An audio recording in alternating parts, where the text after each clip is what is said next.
നമസ്കാരം. സ്നേഹിക്കാനും സ്നേഹിക്കപ്പെടാനും ഒരു ഭാഗ്യം വേണമെന്ന് വിശ്വസിക്കുന്ന ഒരാളാണ് ഞാൻ. വെറും ഭാഗ്യമല്ല, അതിനൊരു മഹാഭാഗ്യം തന്നെ വേണം. ചിലവരുടെ ജീവിതം അറിയാം. ചിലവരുടെ ജീവിതം തുടങ്ങുമ്പോൾ മുതൽ അവസാനം വരെ ദുരിതങ്ങളായിരിക്കും. അവര് തന്നെ വിചാരിക്കും എന്ത് എന്ത് ചെയ്തിട്ടാണ് നമ്മുടെ ജീവിതം ഇത്ര ദുരിതങ്ങളിലാവുന്നത്. അതിന് 2 കാരണങ്ങളാണ് ഉള്ളത്. ഒന്ന് അവരുടെ ആത്മാവ്, സോൾ പർപ്പസും ലൈഫ് പർപ്പസും രണ്ടാകുമ്പോൾ മാത്രമാണ് ദുരിതങ്ങളുണ്ടാവുന്നത്. ആത്മാവിൻ്റെ ഉദ്ദേശം എൻലൈറ്റ്മെൻറ്റ് മാത്രമാണ്. നമ്മുടെ ലൈഫ് പർപ്പസിൻ്റെ ഭാഗമാണ് ജീവിതത്തിൽ സന്തോഷം, കുടുംബത്തിൻ്റെ ഉയർച്ച. ഇതൊക്കെ നമ്മൾ ലൈഫ് പർപ്പസിന്. ആത്മാവിന് അതൊന്നുമില്ല. ആത്മാവിനെ എത്രയും വേഗം നമ്മുടെ നമ്മുടെ പൂർവ്വജന്മ കർമ്മം അനുസരിച്ചുള്ള ഫലങ്ങളെല്ലാം സോൾവ് ചെയ്ത് എത്രയും പെട്ടെന്ന് എൻലൈറ്റഡ് ആവുക. അതിനുവേണ്ടി ആത്മാവ് എന്തൊക്കെ ചെയ്യുമ്പോൾ ഏതൊക്കെ ജന്മം എടുക്കുമോ അതൊക്കെ എടുക്കും. മനസ്സിലായില്ലേ? നല്ലൊരു ജന്മം കിട്ടാൻ അതിന് ഭാഗ്യം വേണം. ഭാഗ്യം മാത്രമല്ല, ദൈവാധീനവും വേണം. ഈ ആത്മാവിനെ സംബന്ധിച്ചിടത്തോളം ഈ കർമ്മിക് റിലേഷൻസിൽ കൊണ്ട് അകപ്പെടാൻ കൂടുതൽ കാരണം ഉണ്ടാക്കുന്നത് ഈ ആത്മാക്കളാണ്. അവരവരുടെ ആത്മാക്കൾ എന്ന് പറഞ്ഞാൽ പൂർവ്വജന്മ കർമ്മം അനുസരിച്ച് ചിലവരുടെ ജീവിതം അറിയാം. മാരേജ് ലൈഫ് തുടങ്ങുമ്പോൾ മുതൽ അവസാനം വരെ അടിയും കച്ചറയായിരിക്കും. അത് നമുക്ക് കർമ്മിക് റിലേഷൻസിൽ പോയി പെടുന്നതാണ്. എന്ന് വെച്ചാൽ പൂർവ്വജന്മം അനുസരിച്ചുള്ള വിവാഹബന്ധത്തിൽ പോയി ചാടും. നമ്മളിപ്പോൾ പൂർവ്വജന്മത്തിന്, അതായത് വിവാഹ പ്രശ്നത്തിനൊക്കെ കൂടുതൽ പ്രാധാന്യം അർപ്പിക്കുന്നത് അവിടെയാണ്. പൂർവ്വജന്മ ഫലം അനുസരിച്ചുള്ള ഒരു വിവാഹ ബന്ധത്തിലാണ് അതെന്ന് വെച്ചാൽ പൂർവ്വജന്മ ദുരിതങ്ങളായിട്ടുള്ള വിവാഹ ജീവിതത്തിലാണ് പോയി ചാടുന്നതെങ്കിൽ അയാൾ ആ കർമ്മഫലം പൂർവ്വജന്മത്തിൽ എന്താണോ ചെയ്തത് കൂട്ടിയത് അതിൻ്റെ ഫലം ഇവിടെ അനുഭവിച്ചാൽ ആ കർമ്മ സോൾവ് ആവും.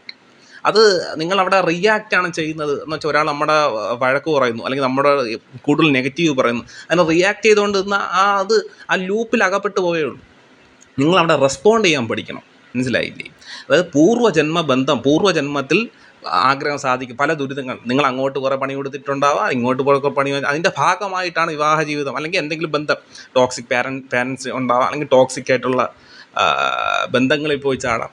അതായത് പൂർവ്വജന്മത്തിൻ്റെ ബാക്കി പത്രമായിട്ടാണ് വരുന്നതെങ്കിൽ ആദ്യം നിങ്ങൾ അവിടെ ചെയ്യേണ്ടത് തിരിച്ച് റിയാക്ട് ചെയ്യുന്നതിന് റെസ്പോണ്ട് ചെയ്യാൻ പഠിക്കണം. എന്ന് പറഞ്ഞാൽ അതിൻ്റെ കർമ്മ അത് റിസോൾവ് ചെയ്യാൻ പഠിക്കണം. അല്ലാത്ത പക്ഷം ഈ ലൂപ്പ് വീണ്ടും തുടർന്നുകൊണ്ടേയിരിക്കും. ചിലവരറിയാം ആദ്യം പോയി ടോക്സിക് ബന്ധങ്ങളിൽ പോയി ചാടും, എന്നാൽ അത് പോയിട്ട് അത് ബ്രേക്ക് ആയതിനു ശേഷം വീണ്ടും പോയി ടോക്സിക് ബന്ധം എന്ന് വെച്ചാൽ അതിലെ കർമ്മ വീണ്ടും അവിടെ നിൽക്കുന്നു. അതുകൊണ്ടാണ് ആത്മാവിന് എൻലൈറ്റഡ് മുമ്പിലോട്ട് പോകണമെങ്കിൽ ആ ലൂപ്പ് ബ്രേക്ക് ചെയ്തേ പറ്റൂ. മനസ്സിലായില്ലേ? അതുകൊണ്ടാണ് ചിലവർ ടോക്സിക് ആയിട്ടുള്ള ബന്ധങ്ങളിൽ തന്നെ വീണ്ടും വീണ്ടും വീണ്ടും പോയി ചാടുന്നതാണ്. ഒരു കുഴിയിലോ ലൂപ്പിലാണ് അവർ. ആ ലൂപ്പ് പൊട്ടിച്ചാൽ മാത്രമേ അവർക്ക് അടുത്തയിലോട്ട് പോകാൻ പറ്റൂ. ആ ലൂപ്പ് പൊട്ടിക്കാനത്തോളം അങ്ങോട്ടും കുറേ റെസ്പോണ്ട് ചെയ്ത് റിയാക്ട് ചെയ്ത് അങ്ങോട്ടും കുറേ കച്ചറ അടിച്ച് ഇങ്ങോട്ടും കുറേ ആ ലൂപ്പ് എന്തുകൊണ്ട് നിങ്ങൾക്ക് ബ്രേക്ക് ചെയ്യാൻ പറ്റുന്നില്ല, അത് കണ്ടെത്തണം. അതിനാണ് ഈ വിവാഹ പ്രശ്നത്തിൻ്റെയൊക്കെ ഒരു പ്രാധാന്യം. നമ്മളെ കണ്ണുകൊണ്ടും സെൻസ് കൊണ്ടും ചിന്തിക്കാൻ പറ്റാത്തത് ചില ആരുടങ്ങളിൽ തെളിയും. ഉപാസനയുള്ളവർ ചില ആരുടം നോക്കുമ്പോൾ ചിലത് തെളിയും. പല രീതിയിലുള്ള കർണേക്ഷി അങ്ങനെ പല രീതിയിലുള്ള ഉപാസനയുണ്ട്. ചില ഉപാസനകളിൽ കർമ്മിക് ബന്ധം അല്ലെങ്കിൽ നിങ്ങൾ ലൂപ്പിലകപ്പെട്ടു. മനസ്സിലായില്ലേ? സോൾ പർപ്പസും ലൈഫ് പർപ്പസും രണ്ടാകുമ്പോഴാണ് ജീവിതം ദുരിതമാവുന്നത്. ചിലവരുടെ ജീവിതം അറിയാം, ജനിച്ചപ്പോൾ മുതൽ അവസാനം വരെ സന്തോഷവും സംതൃപ്തിയായിരിക്കും. കാര്യം എന്താണ്? അവരുടെ സോൾ പർപ്പസും ലൈഫ് പർപ്പസും ഇതാണ് ആഗ്രഹിക്കുന്നത്. അവർക്ക് അത്തരത്തിലുള്ള ജീവിതം രണ്ടിനും ഉദ്ദേശം ഒന്നല്ലേ, അപ്പോൾ 2 രീതിയിൽ അങ്ങ് പോകും. സോൾ പർപ്പസും ലൈഫ് പർപ്പസും ഡിഫറൻ്റ് ആകുമ്പോഴാണ് ജീവിതം ദുരിതമാവുന്നത്. അവർ ലൂപ്പിൽ കിടന്നങ്ങ് കറങ്ങും. അവരെ ആ ഭാഗത്ത് ഇപ്പം നോക്കുമ്പോൾ ചിലവർ സാമ്പത്തികമായിട്ട് ബുദ്ധിമുട്ടാണെങ്കിൽ അത് തന്നെയാണ് ആ ജീവിതകാലം മുഴുവൻ. അവർക്ക് ഒരു ബ്രേക്ക്, അവർ ലൂപ്പിലാണ്. അവർ മനസ്സിലാവണില്ല, അവരൊക്കെ ലൂപ്പിലാണ്. ചിലവർ ടോക്സിക് ബന്ധങ്ങളിൽ പോയി ചാടുന്നു, വീണ്ടും അത് ഡിവോഴ്സ് ആയിക്കഴിഞ്ഞാൽ വീണ്ടും അത് തന്നെ പോയി ചാടും. കാര്യം അതിൻ്റെ കർമ്മ തീരുന്നില്ല. എന്തുകൊണ്ട്? നിങ്ങൾ ആ ലൂപ്പ് ബ്രേക്ക് ചെയ്താൽ മാത്രമേ അടുത്ത ഘട്ടത്തിലേക്ക് കടക്കാൻ പറ്റൂ. അതുവരെ നിങ്ങൾക്ക് വീണ്ടും തിരഞ്ഞെടുക്കും. ഇത് തന്നെയാണ് അവസ്ഥ. മനസ്സിലായില്ലേ? അത് പൂർവ്വജന്മ ബന്ധം. ഈ ചില ബന്ധങ്ങളിൽ പോയി ചാടും. അത് പൂർവ്വജന്മ ബന്ധം നോക്കണം. അതായത് ചില ലൂപ്പുകൾ തകർക്കാൻ നിങ്ങൾ പ്രശ്നം വച്ച് നോക്കണം. ഈ വിവാഹ പ്രശ്നമൊന്നല്ല, എന്ത് പ്രശ്നം വച്ച് നോക്കുമ്പോൾ അതിൽ തെളിയും എന്തുകൊണ്ടാണ് അത് മറികടക്കാൻ പറ്റാത്തത്. അത്തരത്തിലുള്ള പരിഹാരങ്ങൾ ആരുടെ സൂചിപ്പിക്കും. അതിലൂടെ ആ പരിഹാരം ചെയ്താൽ മാത്രമേ നിങ്ങൾക്ക് ആ ലൂപ്പ് ബ്രേക്ക് ചെയ്യാൻ പറ്റൂ. അല്ലെങ്കിൽ ജീവിതകാലം മുഴുവൻ ദൈവം എന്നെ മാത്രം എന്തിനീ പരീക്ഷിക്കുന്നത്, എന്നെ മാത്രം എന്തിനാണ് ഈ കുറ്റപ്പെടുന്നത് എന്ന് നമ്മൾ തിരിച്ച് ചിന്തിച്ചുകൊണ്ടിരിക്കാനേ പറ്റൂ. സോള് നമ്മൾ പുറമേ ഉള്ള ബോഡി എന്ന് പറഞ്ഞാൽ, ഇപ്പോൾ സോളെന്ന് പറഞ്ഞപ്പോൾ ഒരാൾ സിനിമ കണ്ടുകൊണ്ടിരിക്കുകയാണ്. മുമ്പിൽ ജീവിതം എന്ന് പറയുന്ന ഒരു സിനിമ പോലെയാണ്. നമ്മൾ ആത്മാവ് ഉള്ളിൽ നിന്നെല്ലാം കാണുക, സാക്ഷിയായിട്ട് കാണുക മാത്രമേ ഉള്ളൂ. മനസ്സിലായില്ലേ? നമ്മുടെ പൂർവ്വജന്മത്തിൽ ചെയ്തതിൻ്റെ അനുഭവിക്കുന്നതിൻ്റെ ഫലം അത് സോൾവ് ചെയ്യാതെ നിങ്ങൾക്കൊരു എൻലൈറ്റ്മെൻറ്റ് ഉണ്ടാവത്തില്ല. ആത്മാവിൻ്റെ ഉദ്ദേശം നിങ്ങൾക്ക് എൻലൈറ്റ്മെൻറ്റ് എത്രയും വേഗം നിങ്ങളുടെ പരബ്രഹ്മത്തിൽ എത്തിക്കുക. അത് മാത്രമേ ആത്മാവിൻ്റെ ഉദ്ദേശമുള്ളൂ. അല്ല, ആത്മാവിനെ സംബന്ധിച്ചുള്ള ലൈഫ് പർപ്പസ്, നിങ്ങളുടെ ജീവിതം അതൊന്നും ആത്മാവിൻ്റെ നമ്മുടെ ലൈഫ് പർപ്പസ്, നമ്മുടെ മനസ്സിൻ്റെ സന്തോഷം ലൈഫ് പർപ്പസ്.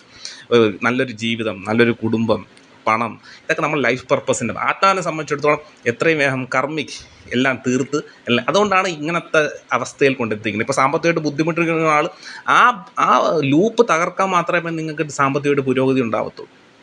ചില ബന്ധങ്ങൾ വീണ്ടും വീണ്ടും എന്തുകൊണ്ട് അവർ തന്നെ എന്നോട് ചോദിക്കാറുണ്ട്, എന്തുകൊണ്ട് അവർ മാത്രം ഈ ബന്ധങ്ങൾ ഇങ്ങനത്തെ പോയി ചാടുന്നു എന്ന് വെച്ചാൽ ലൂപ്പിലാണ് നിങ്ങൾ. ആ ലൂപ്പ് നിങ്ങൾ തകർത്തിട്ടില്ല. ആ ലൂപ്പ് ആ കർമ്മിക് എഫക്റ്റ് മറികടന്നിട്ടില്ല. അതുകൊണ്ടാണ് കർമ്മിക് ബന്ധങ്ങൾ തന്നെ വീണ്ടും വീണ്ടും ചില സോൾമേറ്റ്സ് വരെ കർമ്മിക്ക് തന്നെ വന്നുകൊണ്ടിരിക്കുന്നത്. കാര്യം ആത്മാവിനെ സംബന്ധിച്ചിടത്തോളം എത്രയും വേഗം എൻലൈറ്റ്മെൻ്റ് ആവുക, നിങ്ങളുടെ ആത്മാവിൻ്റെ നിങ്ങളുടെ പരബ്രഹ്മത്തിൽ എത്തിക്കുക എന്ന് വെച്ചാൽ അതിൻ്റെ ലക്ഷ്യം. അതുകൊണ്ടാണ് ഗ്രൂപ്പ് സോൾസ് ഉണ്ട്. ഗ്രൂപ്പ് സോൾസ് ഇപ്പം ചിലവരെ അറിയാം, ഈ ഗ്രൂപ്പ് സോൾസ് ജനിക്കുന്നതേ ഒരുമിച്ചായിരിക്കും. ചില വീട്ടുകാരെല്ലാം ഗ്രൂപ്പ് സോൾസ് ആയിരിക്കും. ചിലവർ ഗ്രൂപ്പ് സോൾസ് അല്ല, ചിലർ പൂർവ്വജന്മത്തിലെ കർമ്മഫലമായിട്ട് ചില ബന്ധങ്ങളിൽ പോയി ചാടും. ചിലവർ ടോക്സിക് പാരൻറ്റിങ്ങിൽ പോയി ചാടും. എന്ന് വെച്ചാൽ ആ ലൂപ്പ് നിങ്ങൾ തകർക്കണം. അതുകൊണ്ടാണ് നമ്മൾ ഈ പ്രശ്നം, കബഡി പ്രശ്നം, ചിലവർ പല രീതിയിൽ പല പ്രശ്നത്തിലാണ്. കബഡി പ്രശ്നത്തിലൂടെയൊക്കെ നമുക്ക് ഇതിൻ്റെ ആരുടെ നമുക്ക് മനസ്സിലാക്കാം എന്തുകൊണ്ടാണ് അവർക്ക് ഈ അവസ്ഥ. അത് മറികടന്നാൽ മാത്രമേ അവർക്ക് ഒരു പുരോഗതി ഉണ്ടാകും. ആ ലൂപ്പ് ബ്രേക്ക് ചെയ്യാൻ പറ്റും. ആ ലൂപ്പ് ബ്രേക്ക് ചെയ്ത് അടുത്തയിലേക്ക് പോകാൻ പറ്റും. അല്ലാത്ത പക്ഷം നിങ്ങൾ അതിൽ കിടന്നതിനെ ചുറ്റി കറങ്ങിക്കൊണ്ടിരിക്കും. അപ്പോൾ അടുത്ത ജന്മം മരിച്ചതിന് അടുത്ത ജന്മം എടുത്താൽ വീണ്ടും ഇത് തന്നെയാണ് അവസ്ഥ. എന്നെങ്കിലും നിങ്ങൾ ഇത് എന്താണ് നിങ്ങൾ ഈ അവസ്ഥയ്ക്ക് കാരണം എന്ന് കണ്ടെത്തി അത് പരിഹാരം ചെയ്ത് അത് മാറ്റിയാൽ മാത്രമേ നിങ്ങൾക്ക് ഒരു അല്ലാത്ത പക്ഷം ഇപ്പം യൂട്യൂബിലെല്ലാം ഉണ്ട് മെഡിറ്റേഷൻ, അതൊക്കെ നല്ലത് തന്നെ. മെഡിറ്റേഷൻ, ചക്ര ഹീലിംഗ്, അതൊക്കെ നല്ലത് തന്നെയാണ്. പക്ഷേ അതിനപ്പുറം ചിന്തിക്കുന്ന ചിലതുണ്ട്. ചില പരിഹാരങ്ങൾ ചെയ്യേണ്ടി വരും ചില സ്ഥലത്ത്, മനസ്സിലായില്ലേ? അതിലൂടെ മാത്രമേ ചില ലൂപ്പുകൾ നിങ്ങൾക്ക് തകർത്ത് അടുത്ത ഘട്ടത്തിലേക്ക് പോകാൻ പറ്റൂ. ചില കർമ്മങ്ങൾ പരിഹരിച്ചാൽ മാത്രമേ നിങ്ങൾക്ക് എൻലൈറ്റഡ് ആവാൻ പറ്റത്തുള്ളൂ. ദീക്ഷകളുണ്ട്, ഓരോ ദീക്ഷകളുണ്ട്. ആ ദീക്ഷകൾ കടന്ന് നിങ്ങൾ എത്തണം പരബ്രഹ്മത്തിലേക്ക്. 24 മണിക്കൂർ എന്നെ മാത്രം എന്തിനാണ് ദൈവം ഇങ്ങനെ പരീക്ഷിക്കുന്നത്? എനിക്ക് മാത്രം എന്താണ് ഇത്ര ദുരിതം തരുന്നത്? ദൈവം ആർക്കും ദുരിതം തരുന്നില്ല. ദൈവം നിങ്ങളായിട്ട് തന്നെ നിങ്ങളെ ചിന്തയിൽ നിന്ന് തന്നെ പൂർവ്വജന്മത്തിലെ കർമ്മത്തിൻ്റെ ഫലമായിട്ട് അല്ലെങ്കിൽ ചിന്തയുടെ ഫലമായിട്ട് നിങ്ങൾ ഉണ്ടാക്കി വെച്ച കർമ്മിക് ലൂപ്പ് അത് കണ്ടെത്തി അത് പരിഹരിക്കണം. ചിലപ്പോൾ നിസ്സാര പരിഹാരമായിരിക്കും. അത് കഴിഞ്ഞാൽ നിങ്ങൾക്ക് എൻലൈറ്റഡ് ആവാൻ നിങ്ങൾ നിങ്ങളുടേതായ ജീവിതം നയിക്കാൻ പറ്റും. അതിനായിരിക്കും നിങ്ങൾ ഈ ജന്മം എടുത്തത് തന്നെ. അത് പരിഹരിക്കാത്ത പക്ഷം നിങ്ങൾ വീണ്ടും വീണ്ടും ആ ലൂപ്പിൽ അകപ്പെട്ടുകൊണ്ടേയിരിക്കും. മനസ്സിലായില്ലേ? നമ്മുടെ ഈ കുടുംബ ദേവത, കുടുംബ ക്ഷേത്രം, ഇതിനൊക്കെ ഒരുപാട് പ്രാധാന്യമുണ്ട്. ആ ദേവതയുടെയൊക്കെ കോപങ്ങൾ അതൊക്കെ നമുക്ക് നമ്മളെ സാധാരണ കണ്ണുകൊണ്ടോ സെൻസ് കൊണ്ടോ ചിന്തിക്കാൻ പറ്റത്തില്ല. അതിനാണ് നമ്മൾ ഹിന്ദു മതത്തിൽ എല്ലാ മതത്തിലും അതിൻ്റേതായ പ്രാധാന്യമുണ്ട്. ഈ പ്രശ്നത്തിൽ നമുക്ക് ആരുടെ മറയുന്ന അല്ലെങ്കിൽ കബഡി നിരത്തുമ്പോൾ ചിലതൊക്കെ തെളിയും. ഉപാസനയുള്ളവരുടെ പ്രശ്നം നോക്കിയാൽ ചിലർ തെളിയും. അത് തെളിയുന്നതെന്തോ അതിന് പരിഹരിച്ച് മുന്നോട്ട് പോയാൽ നിങ്ങളുടെ ജീവിതം ധന്യമാണ്. ഈ ജന്മത്തിൻ്റെ കർമ്മിക് എഫക്റ്റ് നിങ്ങൾ അതുകൊണ്ട് തന്നെ പരിഹരിക്കപ്പെടും. അല്ലാത്ത പക്ഷം നിങ്ങൾ ലൂപ്പിലകപ്പെട്ട് വട്ടം കറങ്ങിക്കൊണ്ടേയിരിക്കും. അപ്പോൾ കർമ്മ നിങ്ങളെ വേട്ടയാടുകയാണെങ്കിൽ നിങ്ങൾ ചിന്തിക്കണം, അത് എന്തിനാണ് എന്നെ കർമ്മ വേട്ടയാടുന്നത്? അത് കണ്ടെത്തി അത് പരിഹരിക്കാനുള്ള ശ്രമം തുടങ്ങണം. അതിലൂടെ മാത്രമേ ജീവിതം ധന്യമാവുകയുള്ളൂ. നന്ദി, നമസ്കാരം.